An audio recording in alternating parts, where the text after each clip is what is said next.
Así es como el grupo Santa Cruz le dedica este bonito tema a nuestro Señor Santiago Apóstol y también a todas las comunidades donde celebran el día de su santo patrón, Santiaguito Apóstol.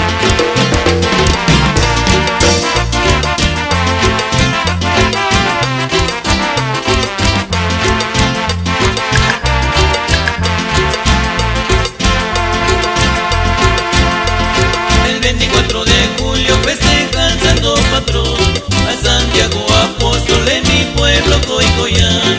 El 24 de julio festeja el santo patrón a Santiago Apóstol en mi pueblo Coicoyán.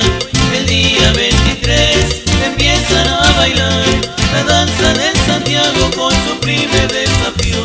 El día 23 empiezan a bailar la danza del Santiago con su primer desafío.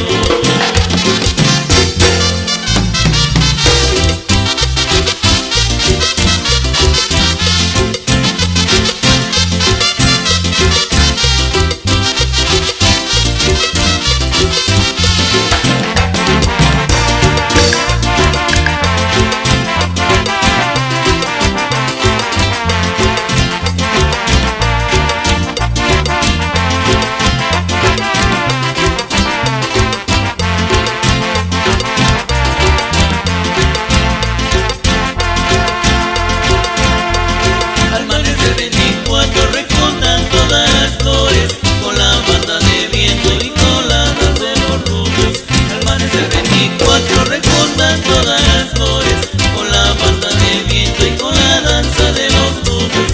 Después del mediodía hacen la procesión, todos llevando flores con nuestro santo patrón. Después del mediodía hacen la procesión, todos llevando flores con nuestro santo patrón.